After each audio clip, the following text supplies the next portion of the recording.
তো শিক্ষার্থীরা, আজ আমরা আলোচনা করব নত এবং শতবিধান সম্পর্কে, অর্থাৎ কোথায় মূর্ধন্য ব্যবহার হয়, কোথায় মূর্ধন্য ষ ব্যবহার হয়। আশা করছি আজকের ক্লাসের মাধ্যমে তোমরা নতবিধান এবং শতবিধানের স্পষ্ট একটা ধারণা পাবে। চলো ক্লাসে চলে যাই। খেয়াল করো একটা বিষয়, প্রিয় শিক্ষার্থীরা, আমি কিন্তু তোমাদের প্রত্যেকটা ক্লাসে বলে থাকি যে প্রত্যেকটা অধ্যায়ের নামের মধ্যে তার বিবরণ দেওয়া থাকে। বলছে যে নত এবং শতবিধান, নতবিধান এবং শতবিধান। এবার নতবিধান আর শতবিধানটা আসলে কি? দেখো, এই নতবিধান আর এই যে শতবিধান আসলে কি? বিধান মানে কি? দেখো, যেটা মানে যে শতটা, যে বিধান বা নিয়ম অনুসারে, আবার বলতেছি সংজ্ঞাটা, আমি নতবিধান এবং শতবিধানের সংজ্ঞাটা আপনাদের আগে বোঝাই। সেটা হচ্ছে যে বিধান বা নিয়ম অনুসারে দন্তন্যকে, দেখো, যে বিধান বা নিয়ম অনুসারে দন্তন্যকে মূর্ধন্য পরিণত করে, যে বিধান বা নিয়ম অনুসারে দন্তন্যরে মূর্ধন্য বানায়, যাকে বলা হয় নতবিধান। আর যে বিধান বা নিয়ম অনুসারে দন্তস্বকে মূর্ধন্য তে পরিণত করে অথবা বানায়, রূপান্তরিত করে, এটাকে বলা হয় শতবিধান। আবার বলতেছি, যে বিধান বা নিয়ম অনুসারে দন্তন্যকে মূর্ধন্যতে পরিণত করে তাকে বলা হয় নতবিধান, আর যে বিধান বা নিয়ম অনুসারে দন্তস্বকে মূর্ধন্যতে পরিণত করে তাকে বলা হয় শতবিধান। এখন আমরা নতবিধান এবং শতবিধানের কিছু নিয়ম নীতি নিয়ে আলোচনা করব। শিক্ষার্থীরা, আমরা সবাই জানি যে একটা বিষয় মাথায় রাখবে, সেটা হচ্ছে রি, র, রফলা, রেফ। রি, র, রফলা, রেফ। তারপর হচ্ছে মূর্ধন্য ষ, এ, কিউ। মনে রাখবে একটা বিষয়, যে এই সব ক্ষেত্রে এর সাথে রি, র, রফলা, রেফ। আমি আবার বলতেছি, রি, র, রফলা, রেফ, মূর্ধন্য ষ, কিউ, এই যে এর সাথে কখনো দন্তন্য বসবে না, মূর্ধন্য বসবে। ঠিক তদ্রূপ ভাবে এর সাথে কখনো দন্তস্ব বসবে না, মূর্ধন্য ষ বসবে। এখন আমরা যদি আলোচনা করি, যেমন ঋণ, আমি যদি আলোচনা করি যে ঋণ, আমি যদি আগে শতবিধান নতবিধানটা আলোচনা করি, তাহলে রি দিয়া কি হবে? যদি লিখি ঋণ, এর কারণ কি হয়েছে? মূর্ধন্য। বললাম যে বর্ষা, সরি বরণ, বললাম বরণ, বৈবিন্দর আছে, এই জন্য কি হবে? মূর্ধন্য। অথবা বললাম যে প্রমাণ, এই যে প্রমাণ, রফলা আছে, তাহলে কি হবে? প্রমাণ, মূর্ধন্য। যদি আমি বলে যে লক্ষণ, লক্ষণ, কি আছে? মূর্ধন্য। অর্থাৎ রি, র, রফলা, রেফ, মূর্ধন্য এবং কিউর পরে সব সময় সর্বদাই মূর্ধন্য বসবে। ঠিক তদ্রূপ ভাবে এটা হচ্ছে মূর্ধন্যের ব্যবহার। ঠিক তদ্রূপ ভাবে মূর্ধন্য ব্যবহার হচ্ছে এইসব ক্ষেত্রে, অর্থাৎ রি, বৈবিন্দ, রফলা, রেফ, মূর্ধন্য এবং কিউ এর সাথে কখনো দন্তস্ব বসবে না, মূর্ধন্য বসবে।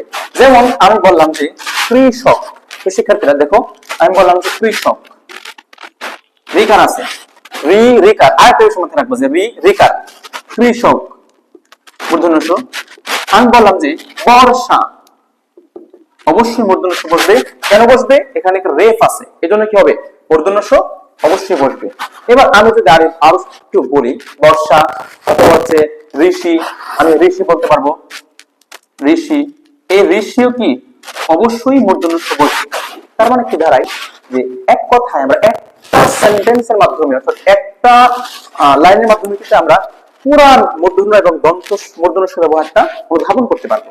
যেমন কি, জাস্ট এটা মাথায় রাখবা, রি, র, রফলা, রেফ, রি, র, রফলা, রেফ, মূর্ধন্য ষ, কিউ। এটাকে বাংলা কি হয়? এটা কিন্তু পরীক্ষা অনেকবার আসে। বাংলা হয় ক যোগ মূর্ধন্য ষ। আরেকটা আছে, এই যে ব্রাহ্মণ, ব্রাহ্মণের আমাদের এই যে ব্রাহ্মণবাড়িয়া, এই ব্রাহ্মণবাড়িতে লেখতে কি, এটাকে বাংলা কি হবে? অযোগ ম। আচ্ছা, এই অযোগ ম, এই কিউ পার্থক্যটা মনে রাখবা, যে এই কিউর ক্ষেত্রে অবশ্যই মূর্ধন্য ষ বসবে। শিক্ষার্থীরা, আমাদের গুরুত্বপূর্ণ একটা বিষয়, এখন আমরা কিছু অন্য বিষয় নিয়ে আলোচনা করবো। এটা হচ্ছে, তাহলে আমরা বুঝতে পারলাম যে বিধান বা নিয়ম অনুসারে দন্তন্যকে মূর্ধন্য বানায় নতবিধান, আর যে বিধান বা নিয়ম অনুসারে দন্তস্বকে মূর্ধন্য ষ পরিণত করে শতবিধান। যেমন রি, র, মূর্ধন্য ষ, রেফ, রিকার, মূর্ধন্য ষ, কিউ এর সাথে সব কখনো দন্তন্য বসে না। আবার খেয়াল করো, দন্তন্য বসে না, মূর্ধন্য বসে। রি র রফলা এর সাথে কখনো দন্তস্ব, এই দন্তস্ব বসে না, মূর্ধন্য স বসে। ক্লিয়ার? এবার কিছু কিছু শব্দ আছে, যেমন যেমন খেয়াল করুন আরেকটা শব্দ, আরেক আমরা জানি যে ট বর্গে, দেখো ট বর্গে ট, থ, ড, ঢ সমাধিক মূর্ধন্য। এই ট বর্গে আমরা একটা বর্ণ পাই, সেটার নাম কি? মূর্ধন্য। শিক্ষার্থীরা একটু বোঝার চেষ্টা করুন, মূর্ধন্য অর্থাৎ ট বর্গে মূর্ধন্য আছে, ঠিক আছে? মূর্ধন্যতে আছে, মানে ট, ঠ, ড, ঢ এর পরে মূর্ধন্য, স্বভাবতই মূর্ধন্য আছে। তাহলে অবশ্যই অফকোর্স এখানে এই চারটা বর্ণের সাথে, এই চারটা বর্ণের সাথে অবশ্যই মূর্ধন্য বসবে, দন্তন্য বসবে না। ঠিক তদ্রুপ ভাবে আমরা প্রথমে বলেছিলাম যে যেসব ক্ষেত্রে মূর্ধন্য বসে সেই সব ক্ষেত্রে মূর্ধন্য স বসবে। অতএব আমরা এটাও বুঝতে পারবো যে যেহেতু এই চারটা বর্ণের সাথে মূর্ধন্য বসেছে, ঠিক তদ্রুপ ভাবে এই চারটা বর্ণের সাথে মূর্ধন্য স বসবে। যেমন আমি বললাম যে কষ্ট, কি হবে? দন্তস্ব হবে না, মূর্ধন্য স। বললাম ঠান্ডা, দন্তন্য হবে না, মূর্ধন্য। তাহলে এই চারটা বর্ণের সাথে অফকোর্স অবশ্যই মূর্ধন্য অথবা কি মূর্ধন্য স বসবে। এবার ত বর্গে, শিক্ষার্থীরা বুঝো একটু, ত বর্গে আছে ত, থ, দ, ঢ, দন্তন্য। এই ত বর্গে যেহেতু দন্তন্য পাওয়া যায়, আবার খেয়াল করুন এই ত বর্গে এই চারটা বর্ণের সাথে যেহেতু স্বভাবত এখানে দন্তন্য পাওয়া যায়, অতএব এর সাথে কখনো মূর্ধন্য বসবে না। কি বসবে? অবশ্যই দন্তন্য বসবে। কি বসবে? অবশ্যই দন্তন্য বসবে। যেমন আমি লিখলাম যে দ্বন্দ্ব, কি লিখলাম? দ্বন্দ্ব, অবশ্যই দন্তন্য। ঠিক তদ্রুপ ভাবে এরকম ভাবে এই চারটা বর্ণের সাথে কখনো মূর্ধন্য হবে না, দন্তন্য হবে। আচ্ছা, তো সেক্ষেত্রে আরো কিছু শব্দ আমরা বলতে পারি, যেমন আমাদের একটা কবিতা আছে নবম দশমের বইয়ে, যে চাণক্য মাণিক্য মনু, বাণিজ্য লবণ্য মনু, বেনুবিনা কঙ্কন কণিকা, কল্যাণ সুনীত মুনি। এই যে একটা কবিতা আছে, এই কবিতার প্রত্যেকটা শব্দ কিন্তু স্বভাবতই মূর্ধন্য হয়ে থাকে। আচ্ছা, আরো কিছু আমরা কথা বলতে পারি, সেটা হচ্ছে কিছু উপসর্গ আছে, প্র, পরা, পনির, এই তিনটা উপসর্গে অবশ্যই মূর্ধন্য বসে। যেমন প্র একটা উপসর্গ, এর সাথে অবশ্যই মূর্ধন্য বসে। যেমন প্রণাম, প্রণাম মূর্ধন্য। তারপর হচ্ছে পরিণাম, পরি, এই পরির সাথে কি বসে?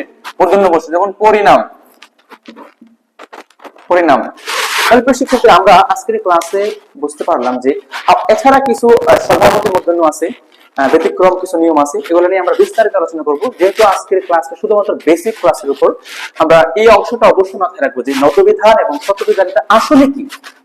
নতবিধান মানে কি? যে বিধান বা নিয়ম অনুসারে দন্তন্য মূর্ধন্য বানাই, কোথায় দন্তন্য বসে, কোথায় মূর্ধন্য বসে, এই নিয়ে আলোচনা করে এইটা হচ্ছে নতবিধান শতবিধানের কাজ। তাহলে আমি সামারিটা পুরোটা আবার তোমাদের বলতেছি যে সংজ্ঞা হচ্ছে যে বিধান বা নিয়ম অনুসারে দন্তন্যরে মূর্ধন্য বানায় নতবিধান, আর যে বিধান বা নিয়ম অনুসারে দন্তস্বকে মূর্ধন্যে রূপান্তর করে এটা হচ্ছে শতবিধান। কোথায় বসে? রি র মূর্ধন্য স, রিকার মূর্ধন্য স, ক্ষিয় এর সাথে সবসময় মূর্ধন্য বসে, না হয় মূর্ধন্য স বসবে। ঠিক আছে? যেসব ক্ষেত্রে মূর্ধন্য, সেসব ক্ষেত্রে মূর্ধন্য স। ট বর্গে ট, থ, ড, ঢ চারটা বর্ণের সাথে মূর্ধন্য স অথবা মূর্ধন্য বসবে। ট বর্গে ট, থ, দ, ঢ এর পরে যেহেতু দন্তন্য আছে, এজন্য এই চারটা বর্ণের সাথে সবসময় দন্তন্য বসবে। আর কিছু উপসর্গ আছে, প্র, পরা, অপনির, এই চারটা উপসর্গের সাথে অবশ্যই মূর্ধন্য স বসবে। আর আমাদের কিছু ব্যতিক্রম নিয়ম আছে, এগুলো নিয়ে আমরা পরবর্তী ক্লাসে আলোচনা করবো। আজ এ পর্যন্তই। আসসালামু আলাইকুম।